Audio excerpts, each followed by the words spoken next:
All right, this is Openstax U.S. History, Chapter 15, Section 3, 1863, the changing nature of the war. So, despite expectations, the Civil War itself, continued to drag on. It devolved essentially into a war of attrition. And a war of attrition is a war in which neither side is really trying to win, but rather you're trying to outlast the other side. And so initially, when the expectation was the war was going to be over quickly, both sides, Union and Confederacy, prepared for a short war. As the war continued to drag on, both sides, North and South, had to make changes.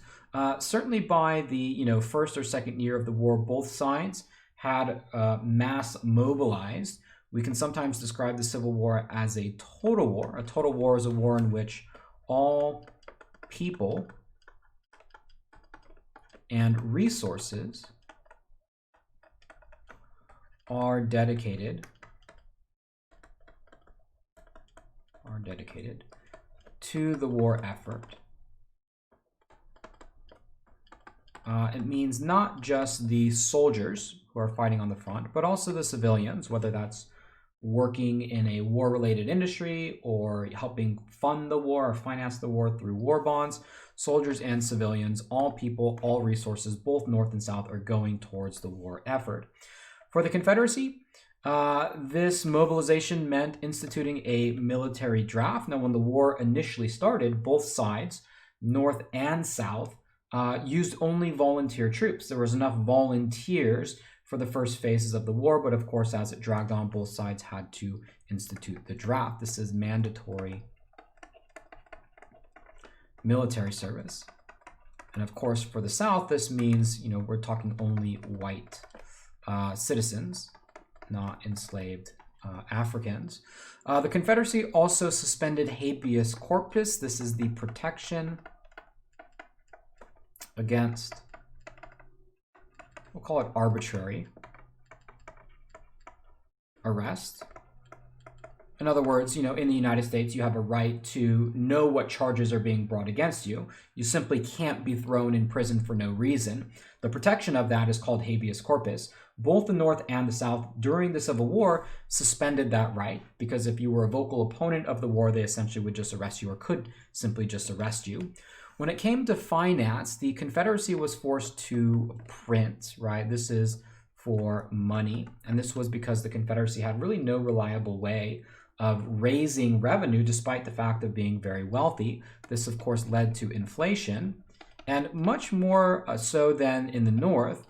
In the Confederacy, because of the dire economic situation, you did have situations where things could get pretty rough for some of the citizens that were living there, especially with the highly inflated currency. Of course, finance and money was one of the advantages the Union had during the war. Now, one thing that the Confederacy banked on was cotton. They sometimes called this King Cotton, because despite the lack of everything else the South had, the one thing that it had was cotton. What they hoped was that cotton would force, most notably Great Britain,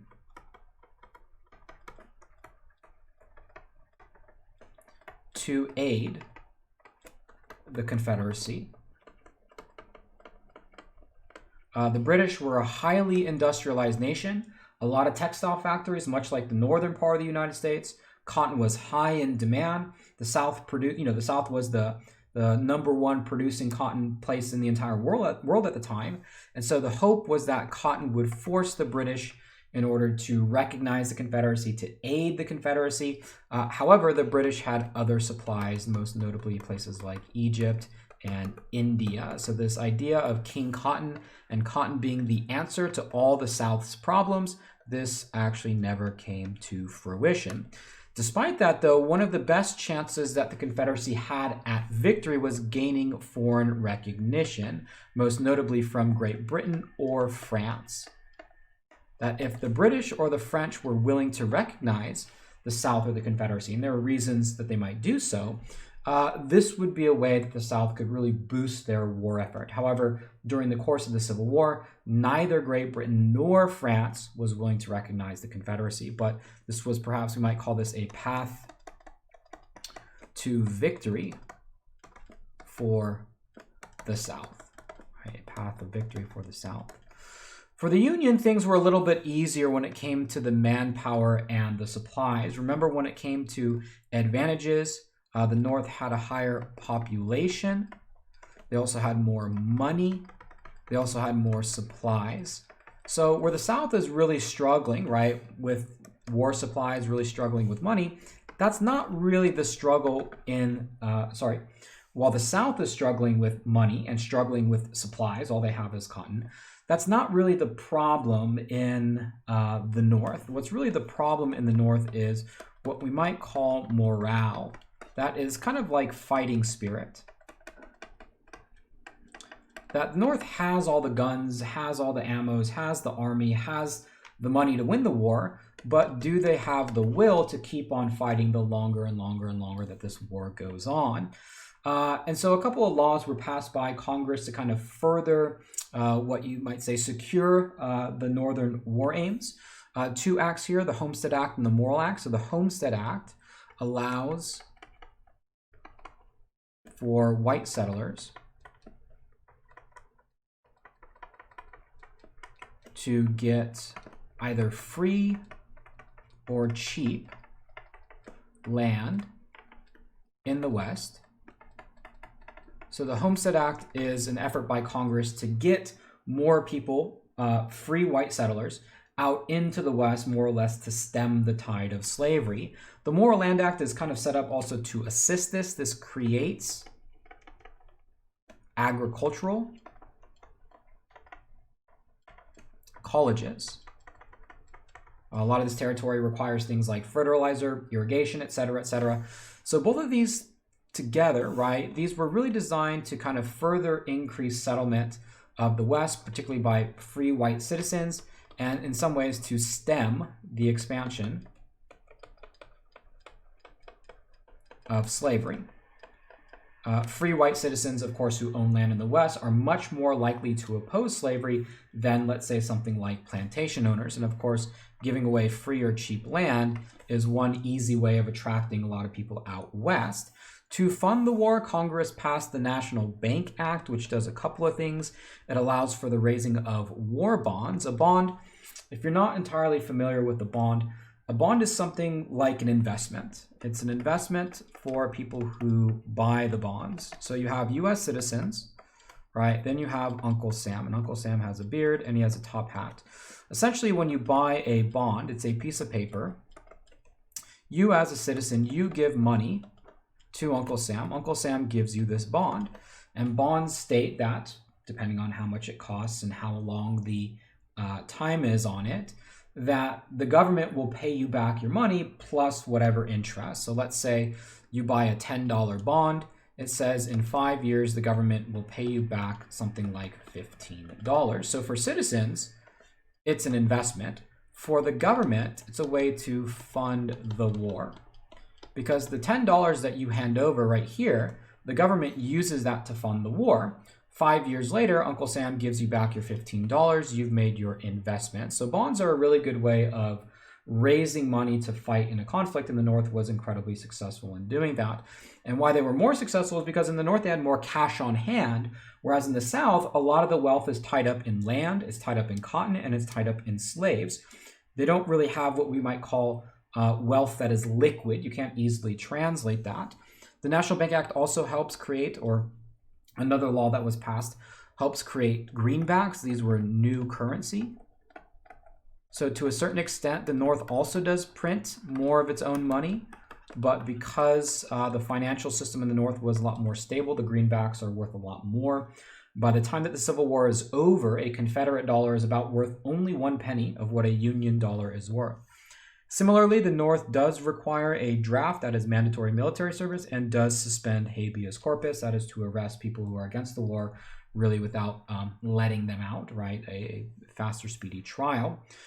Because it was a total war, it meant that both men and women were required to be mobilized in this war. And as the Civil War unfolds, women take up additional responsibility, mostly at home and with certain businesses. Right?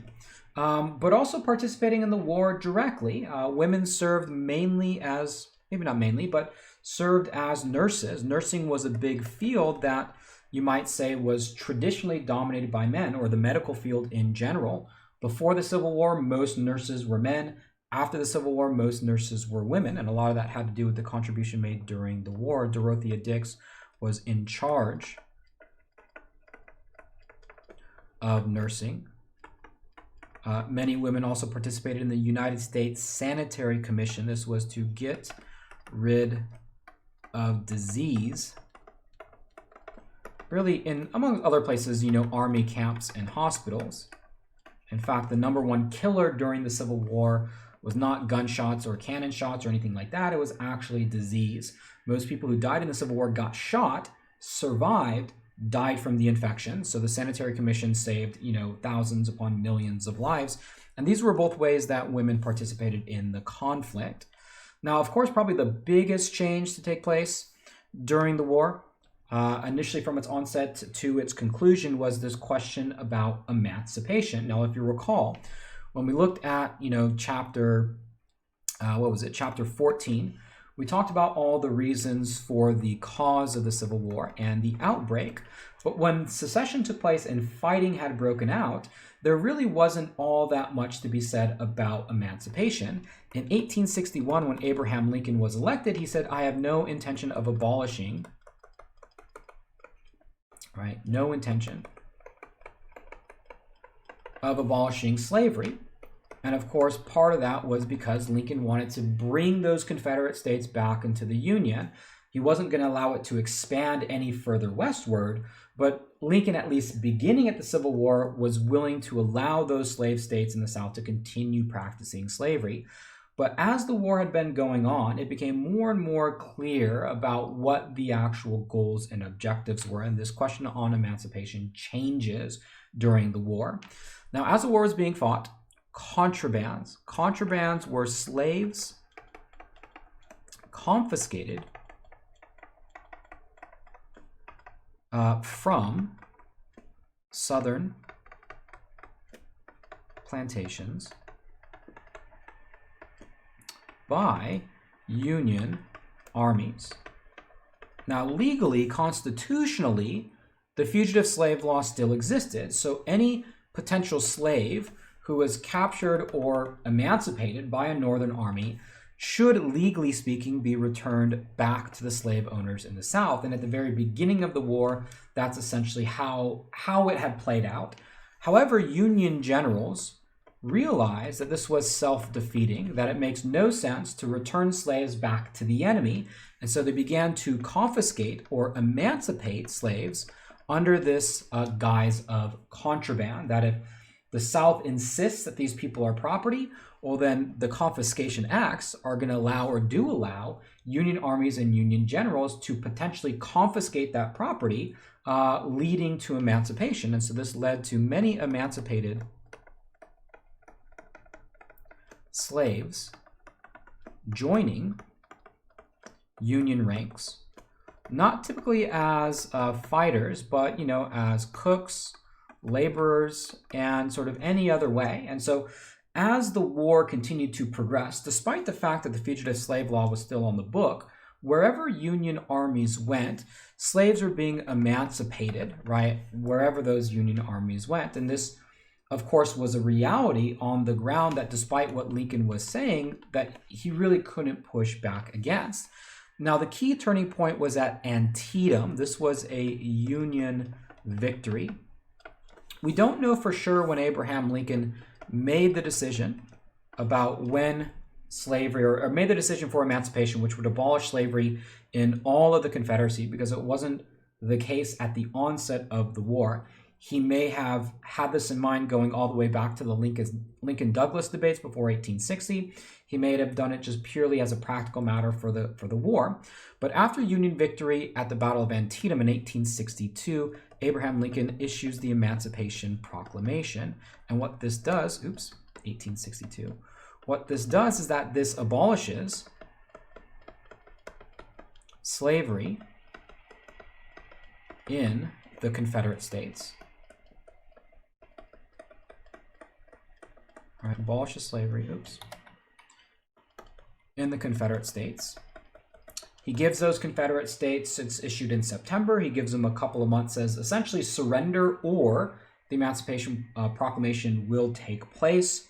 None of the states decide to surrender, and so on January 1st, 1863, the Emancipation Proclamation goes to effect. And by Lincoln's executive order, as commander-in-chief of the Union military, slavery is therefore abolished in those states. And so what this means is that once the Emancipation Proclamation is issued, that the abolition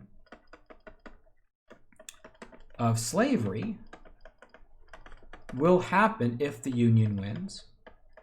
Even though we can look back again at the various causes of the war and say, look, the question about slavery and whether or not slavery was on the table at the beginning of this was never really a question to begin with. But it technically wasn't until Lincoln issued the Emancipation Proclamation. The border states, for the time being, were excluded from this. Recall, border states are slave states that fight for the North. So those slave states that opted to fight for the Union side, they're excluded from the Emancipation Proclamation. It only takes place in the Confederate states, the states that are in rebellion. Now, this question about Northern mobilization, I brought it up before, and the question was, did the North have the morale or fighting spirit to continue? That question is put in serious jeopardy in 1863 with the New York City draft riots. These were anti-draft, anti-emancipation riots in New York. They are some of the deadliest in American history. So, this question about does the North have the will to fight? Would rioting by the citizens be enough to stop the war effort? Because not only was the draft unpopular, not too many people are thrilled about mandatory military service, but at the beginning of the war, the emancipation of slavery wasn't on the table, and there were in fact a good number of Northerners, and this was especially illustrated by the New York City draft riots in which African Americans were targeted. There were a lot of Northerners, though, who did not support the war given Lincoln's stance on emancipation. There were some in the North who said things like, I, a white citizen, will not fight or die for the black man. I don't agree with Lincoln's emancipation. The New York City draft riots were eventually put down. The army was called in, opened fire on the crowd. After 4 days of rioting, over 100 people were killed. The city was burned down. The war effort continued, but the question was, how many more riots could the North go through before, a guy like Lincoln or somebody else potentially throws in the towel and just gives up on the Union war effort. However, on the battlefield, things begin to look very much a lot better for the Union. New Orleans, this is the biggest Confederate city, is captured by Union forces.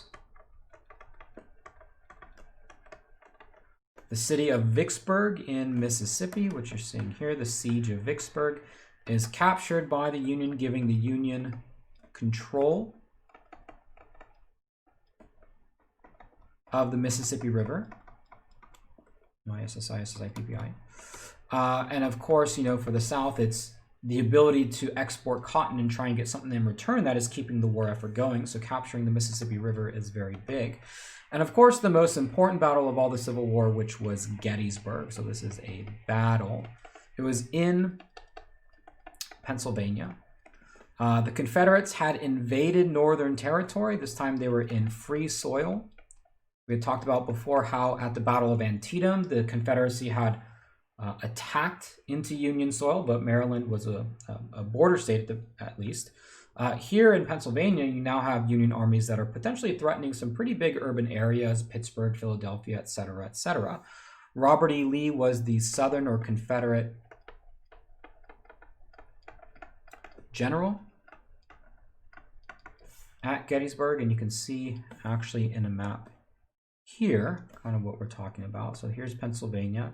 Here's the border between Pennsylvania and Maryland, and Gettysburg is fought right there. Red represents the Confederacy, blue represents the Union. The Confederacy was on the attack. The battle lasted for 4 days. On the third day, Robert E. Lee ordered Pickett's charge, which was a big Confederate attack, and it was defeated by defending Union forces. The Battle of Gettysburg was won by the Union, right? So this was a Union victory. And the Battle of Gettysburg was important for a number of reasons. One, it was the furthest north Confederate armies had ever gotten, right? So we're going significance right here. It was the furthest north that Confederate armies had ever pushed. Two, was the last time Southern armies invaded the North. And number three, it was the turning point of the war. Even though the Confederacy escaped or ran away or retreated to fight another day, after the Battle of Gettysburg, it became much more clear that the Union was going to win. It was only a matter of how and when, rather than a matter of if. So Gettysburg is important because it was the furthest north that Southern armies ever got, the last time that Southern armies ever stepped on Union soil, and of course was the turning point of the conflict. After the war was over, after the battle was over, Abraham Lincoln gave probably one of his most important speeches, and that was the Gettysburg Address. The battlefield was turned into a graveyard or a cemetery for the fallen soldiers there, the fallen Union soldiers. And in the Gettysburg Address, Abraham Lincoln talked about the birth of a new freedom. And of course, this birth of a new freedom that he is talking about is related to the Emancipation Proclamation, that the country won't perish and there's going to be a new freedom born when the Union achieves victory.